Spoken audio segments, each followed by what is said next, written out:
मेरा क्या आवारा सा शायर हूँ, महफिलें सजा दूंगा। मैं तो एक उड़ता बादल बरसा के माहौल बना दूंगा।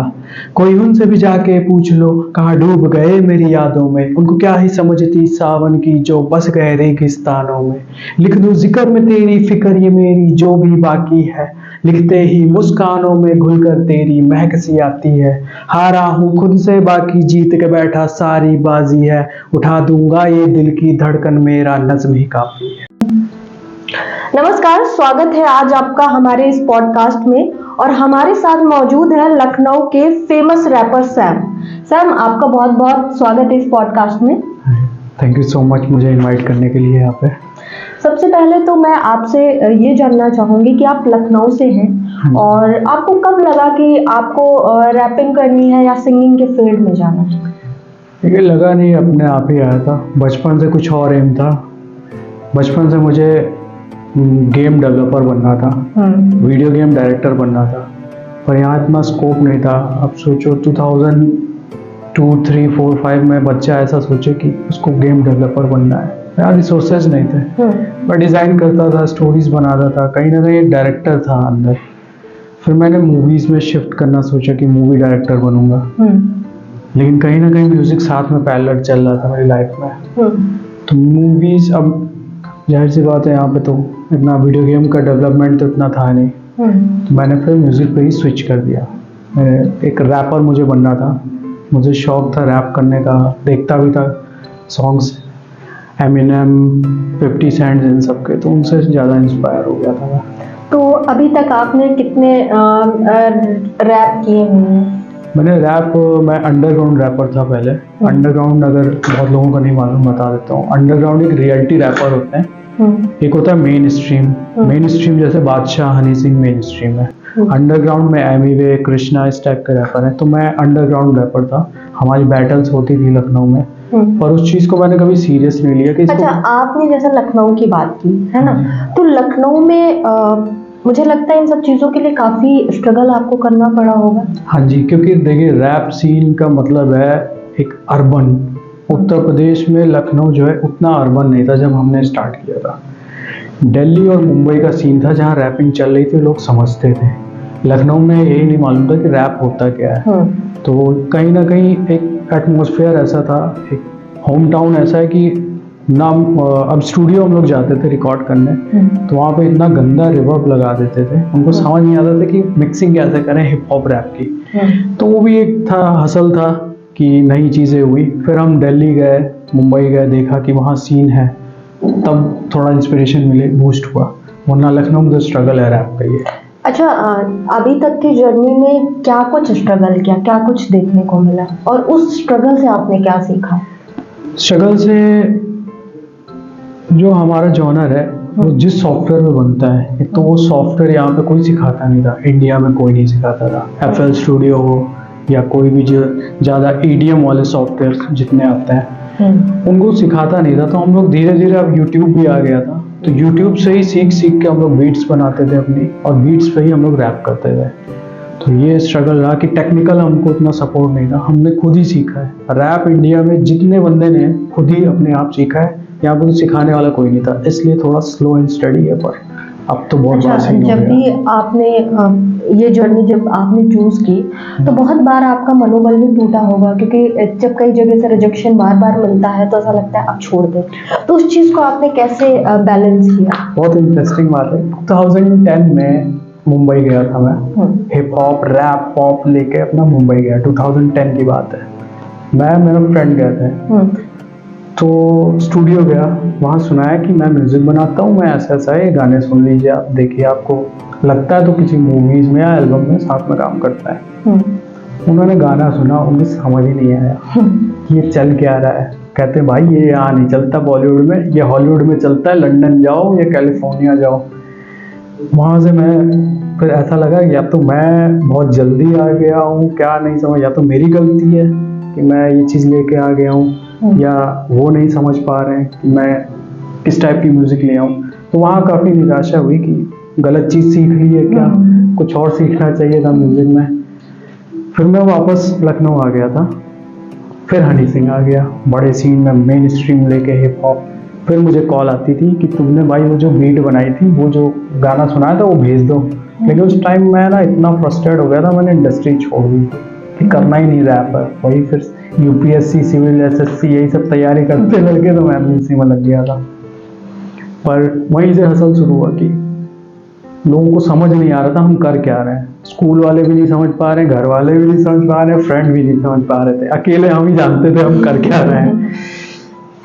तो इस पूरे जर्नी के दौरान काफी उतार चढ़ाव आए जिनको आपने बैलेंस भी किया। तो इसके दौरान आपने कुछ रियलिटी शोज वगैरह किए, कुछ अपॉर्चुनिटी ऐसी मिली आपको? रियलिटी शोज का तो सभी जानते हैं, पहले ही से फिक्स रहता है। बहुत लोग मैं नाम नहीं लेना चाहता हूँ, पहले एक दूसरे को जानते हैं। डांस का हो चाहे सिंगिंग का हो, सब एक दूसरे को पहले ही जानते हैं। और जब भी ऑडिशन होते हैं उनको पहले ही बता दिया जाता है कि आपको ऑडिशन हो रहा है, आपको यहाँ इनविटेशन, उनको इनविटेशन पहले ही मिल जाता है। बहुत अच्छे अच्छे रैपर हैं, उनको इनविटेशन नहीं मिलता है। यहाँ पे अगर उत्तर प्रदेश की बात करें, पैंथर है, बेला भी यहीं का है, बहुत अच्छे अच्छे रैपर हैं। तो उनको तो सारी चीजें पहले से फिक्स्ड होती हैं, पहले से कहीं ना कहीं सीन में आ जाते हैं, तो उनको पहले से कॉल आ जाती है, इनविटेशन आती है। तो रियलिटी शो मैं कभी नहीं जाऊंगा, मैं ना सजेस्ट भी नहीं करूंगा, क्योंकि बहुत लोग ऐसे रियलिटी शो, आप लखनऊ के बहुत सारे ऐसे बच्चे इवन यूपी के हैं जिनके अंदर एक्टिंग का क्रेज है, सिंगिंग का है, डांसिंग का, उनको लगता है कि मैं बड़े होके सिंगर बनूंगा, डांसिंग। तो ये सारी चीजें कितनी डिफिकल्ट है आपके हिसाब से, क्योंकि आपने वो चीजें देखी हुई है? देखिए दो जॉनर जैसे मैंने कहा, एक जैसे मैं अर्बन कमर्शियल रैपर हूँ। अर्बन कमर्शियल रैपर के लिए बहुत टफ है। उसको जो बातें करनी है, अब उसको मान लीजिए बात करनी है लैम्बोर्गिनी की गाने में, तो लैम्बोर्गिनी के बिना तो गाना बनेगा नहीं। तो कमर्शियल अर्बन रैपर के लिए टफ है, उसको स्लो चलना पड़ेगा या किसी का सपोर्ट बिना लिए नहीं हो सकता।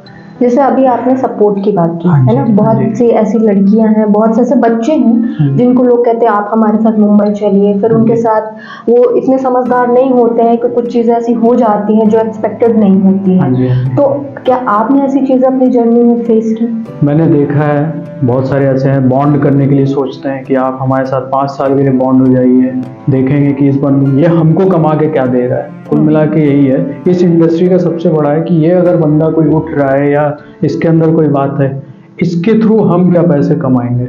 सबसे अच्छा यही है कि अपने आप पे बिलीव रखो, अपनी खुद की कंपनी बनाओ, अपने आप पे ही फोकस रखो, किसी के सपोर्ट में ना रहो। लेकिन अगर आपको लगता है कि नहीं ये गाना बहुत चाहिए, इसमें किसी बैनर की ज़रूरत है, तो आप उनसे कांटेक्ट करिए अपने शर्तों पे, लेकिन काम कराइए और लीगल टीम जरूर रखिए अपनी, क्योंकि वो बहुत किसी के बहकावे में ना आए, अपने अकॉर्डिंग काम करिए, अपने अकॉर्डिंग ही काम करिए और अपने पे फोकस रखिए। किसी के सपोर्ट की जरूरत नहीं। यूट्यूब बहुत बड़ा प्लेटफॉर्म है, स्पॉटिफाई है, आप कभी भी अपलोड कर सकते हो।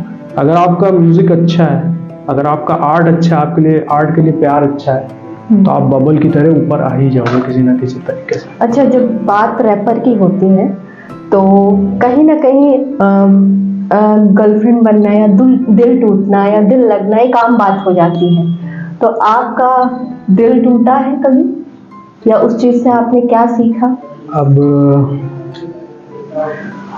हर आर्ट में अगर कोई गंभीरता आ जाती है तो जाहिर सी बात है दिल ही टूटता है। शायद मेरी लाइफ में यही कमी थी जो पूरी हो गई। तो उस चीज को आपने पॉजिटिव लिया या नेगेटिव लिया? मैंने तो उस चीज को आर्ट फॉर्म में लिया, अपने आर्ट में वो एक्सप्रेस कर दिया, क्योंकि आपने उनको शब्दों में पिरो दिया। और जब तक दिल से आर्ट ना निकले, मेरे को टाइम इसीलिए लगा क्योंकि वो ना दिल से नहीं निकल रहा था। अंडरग्राउंड अगर रैप की बात करें तो उसमें सिर्फ रियलिटी रैप ही होती है, अपने बारे में अपना स्ट्रगल ही बताते हैं कि मैं यहाँ गली से आया या तेरा शूटर जो भी है, ये सब लाइंस होती हैं। लेकिन जब आप कमर्शियली जाते हो या अगर सिंपली वर्ड में कहें श्रृंगार रस में जाते हो, प्यार की बात करते हो या जुदाई की बात करते हो, तब तो उसके लिए दिल टूटना थोड़ा जरूरी होता है, बहुत जरूरी है। वही मेरी कमी थी, लेकिन वो भी पूरी हो गई। तो फिलहाल उस चीज से आप बाहर निकल आए? वो तो जिंदगी भर नहीं निकलूंगा, वो तो मेरे म्यूजिक में, मेरे आर्ट में दिखता रहेगा, हमेशा दिखता रहेगा। हाँ जी। चलिए, अच्छी चीज ये है कि आपने इस चीज से बहुत कुछ सीखा, लर्न किया, है ना। और सबसे इम्पोर्टेंट चीज़ मैं अभी आपसे पूछने जा रही हूँ कि आपकी ये जो भी जर्नी रही इस दौरान फैमिली का क्या सपोर्ट रहा, क्योंकि अमूमन हम लोगों की फैमिली क्या बोलती है कि हम बच्चे को एक सिक्योर फ्यूचर चाहते हैं जहाँ पे स्ट्रगल ना हो, एक अच्छी इनकम हो और ज़्यादा उसको प्रेशर ना हो। तो फैमिली का क्या सपोर्ट रहा? देखिए, फैमिली बहुत लोगों की सपोर्ट नहीं करती, पर मैं लकी था कि मेरी फैमिली ने मुझे सपोर्ट किया। मैंने उनको बताया, मैंने दिखाया कि ये चीज़ होती है, ये फॉरेन में ये होता है, हॉलीवुड में ये होता है, इंडिया में ये चीज़ नहीं है, मैं ये करना चाहता हूँ। तो उन्होंने सपोर्ट किया कि करना चाहते हैं। अगर आपके पेरेंट्स सपोर्ट नहीं करते तो आप ही हो जिनको समझाना है। उनके कॉन्शियस माइंड में कुछ नहीं है, ना उन्होंने उतना म्यूज़िक में देखा हो या आर्ट देखा हो या किसी भी फील्ड के ले लो, हो सकता ना देखा हो, तो आप ही हो जो उनको समझा सकते हो। हर माँ चाहती है कि उसका बेटा सरवाइव करे और बेटा चाहता है वो जिए, आगे बढ़े और फ्यूचर में किसी तरह सरवाइव कर सके। तो उनको ये बताना बहुत ज़रूरी है कि मैं ये करना चाहता हूँ, ये लोग कर रहे हैं, उनसे इंस्पिरेशन उनको बताओ, मोटिवेशन दो उनको। मतलब एक तरीके से आप अगर अच्छे ढंग से फैमिली को आप समझा लेंगे तो बिल्कुल डेफिनेटली आपको सपोर्ट करेंगे, है ना? तो सोशल मीडिया है, दिखा सकते हो क्या है, फोन में दिखा बट कभी कभी ऐसा होता है ना कि पेरेंट्स को ये यूट्यूब वाली भाषा समझ नहीं आती है, तो आपके साथ भी ऐसा कुछ हुआ? शुरू में लगा कि जैसे मैं मुंबई से वापस आया, उनको म्यूजिक नहीं समझ में आई, तो लगा मुझे भी 1 साल लगा। 1 साल करते करते पेरेंट्स ने कहा चलो कुछ और कर लो, अगर नहीं लग रहा है कम से कम इतना कर लो कि पैसे आने लगे, सरवाइव कर लो, कुछ कर लो, इंडिपेंडेंट, खाली मत बैठो, काम करो बस। मैंने कहा चलो ठीक है, लेकिन अब म्यूजिक से हट के कुछ करना, इसका मतलब आप फिर मजा नहीं आती, लाइफ में मजा नहीं आती, मतलब करना आपको वही करना है। तो अच्छा, एक चीज और, जब इन सब चीजों की बात होती है तो जैसे आप रैप ले लो या हरियाणवी गाने ले लो, आजकल के गानों में वॉयलेंस काफी देखने को मिलता है और जिसको यूथ बहुत पसंद भी करता है। तो क्या लगता है इससे अच्छा इम्पैक्ट पड़ता है या गलत इम्पैक्ट पड़ता है? अच्छा गलत का तो मैं जज नहीं कर सकता, पर नेगेटिव बात हमेशा नेगेटिव ही होती है, पॉजिटिव बात पॉजिटिव ही लगती है। और पावर सबको पसंद है, हर लड़का चाहता है, बचपन में रहता है मम्मी मुझे गन चाहिए, गन दिलवा दो, किसी को सोल्जर बनना है कुछ, तो पावर सबको पसंद आती है। ऐसे मूवीज भी है, KGF वगैरह लग रहा है वो विलन है पर लोगों को पसंद आ रहा है। तो क्या लगता है आपके हिसाब से इस तरह का कंटेंट देना सही है या नहीं? एज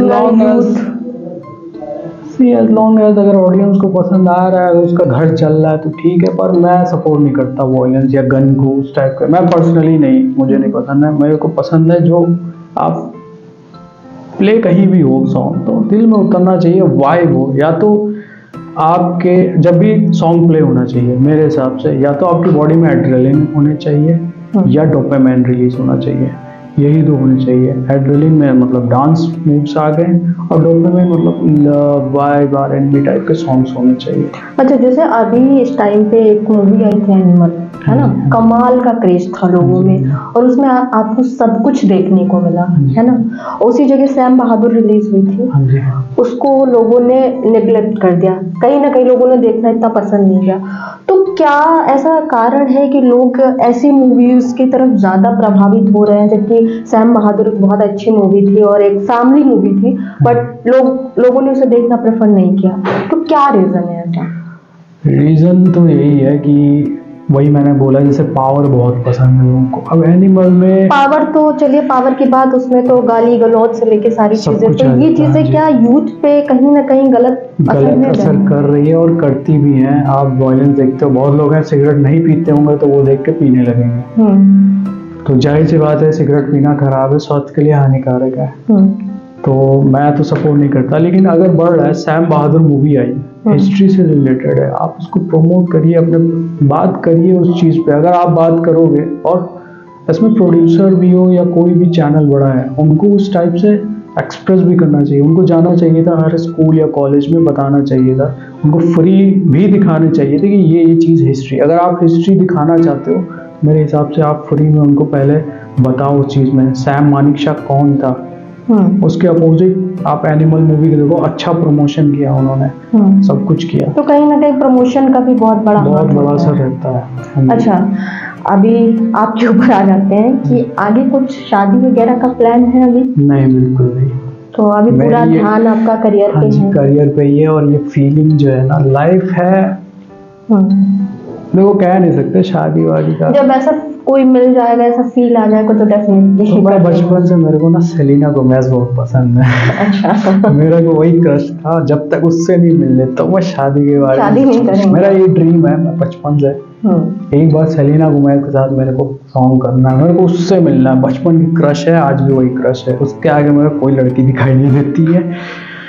अच्छा, बात अभी रैप की हो रही थी, तो मैं आपसे कहना चाहूंगी कि पहले तो आप एक रैप सुना दीजिए लखनऊ की जनता को। रैप मतलब पोयम ही होती है, तो मैं पोयम के हिसाब से ही सुना देता हूँ। मैं रिदमिक पोयम ही बोलते हैं, एक प्रकार से रैप वही हुआ, तो वैसे ही कर देता हूँ मैं। मेरा क्या आवारा सा शायर हूँ, महफिलें सजा दूंगा मैं तो, एक उड़ता बादल बरसा के माहौल बना दूंगा। कोई उनसे भी जाके पूछ लो कहाँ डूब गए मेरी यादों में, उनको क्या ही समझती सावन की जो बस गए रेगिस्तानों में। लिख दूं जिक्र में तेरी फिक्र ये मेरी जो भी बाकी है, लिखते ही मुस्कानों में घुलकर तेरी महक सी आती है। हारा हूँ खुद से बाकी जीत के बैठा सारी बाजी है, उठा दूंगा ये दिल की धड़कन मेरा नज़्म ही काफी है। बहुत अच्छा आप गाते हैं, और मेरी शुभकामनाएं आपके साथ हैं कि आप का करियर जो है बुलंदियों पे पहुंचे। अच्छा सैम, अभी आप ये बताएं कि आपके क्या आने वाले क्या प्रोजेक्ट हैं, किन चीज़ों पे आप अभी काम कर रहे हैं? मैं करंटली एल्बम पे ही काम कर रहा हूँ। एक ईपी है 5 गानों का, जिसमें एक शूट कर चुके हैं हम लोग अभी हाल ही में, और नागेश्वर सर के साथ है, वही सपोर्ट कर रहे हैं। पूरा लॉन्चिंग से लेकर के सारा उन्हीं की कंपनी के थ्रू कर रहे हैं हम लोग। तो उन्होंने हम आर्टिस्ट को सपोर्ट कर रहे हैं, और अगर आपको भी लगता है तो आप भी ज्वाइन कर सकते हो उनको।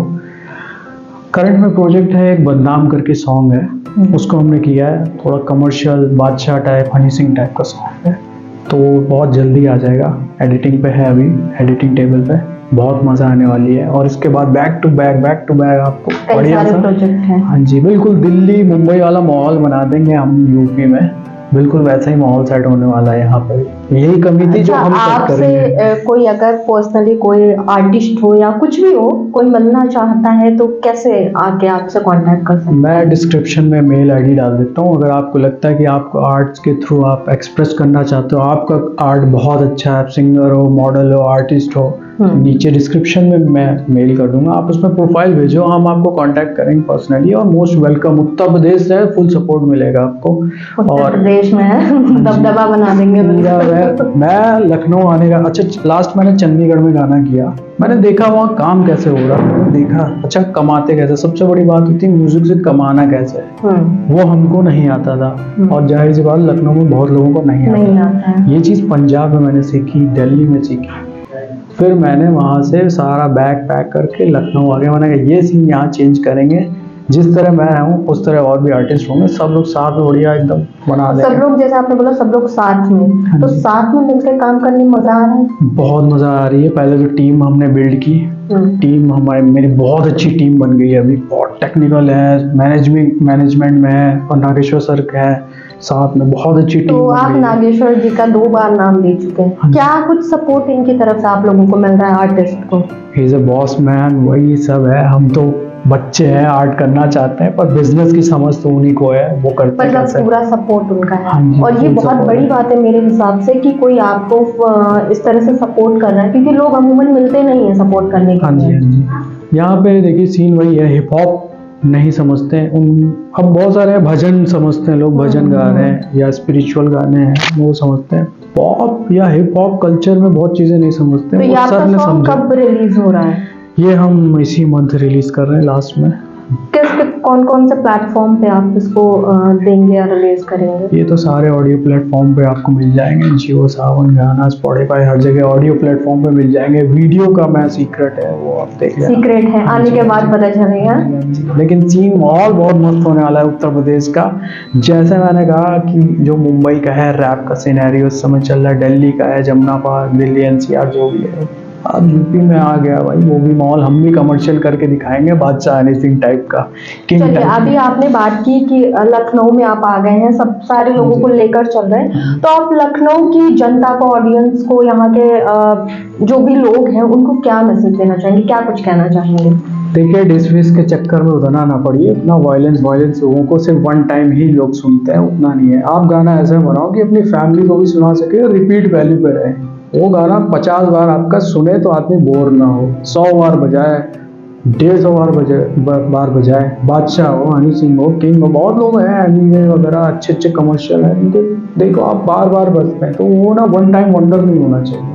आप जब बना रहे हो तो अच्छा ही बनाओ, ऐसे डिसमिस मतलब किसी कॉपी वॉपी ना करो, जो आपकी सोल कहती है वही फॉलो करिए बस। चलिए सैम, बहुत बहुत धन्यवाद आपका हमारे लिए टाइम निकालने के लिए, यहाँ पे आने के लिए। थैंक यू सो मच, मैं इनवाइट करने के लिए। आप पॉडकास्ट कर रहे हो और अच्छा लग रहा है कि ये भी पॉडकास्ट में भी और उत्तर प्रदेश स्पेशली आ रहा है। आपसे मिलकर तो बहुत अच्छा लगा। Thank you you are so much. So humble, मतलब आई डोंट हैव वर्ड्स कि मैं ऐसे ना, अमूमन क्या होता है वो आर्टिस्ट हो या रैपर हो, किसी से मिलो ना तो they have so much attitude and ego, Attitude की भाई, बट आई अब डोंट उत्तर थिंक प्रदेश में हर जगह एटीट्यूड चलेगा, उत्तर प्रदेश में नहीं चलेगा। नहीं। मैं तुम यहाँ से गोली चल जाती भाई, कट्टा यहाँ नहीं चलता है, अम्बल ही चलता है यहाँ। चलिए सैम, बहुत बहुत धन्यवाद आपका यहाँ पे आने के लिए। Thank you so much.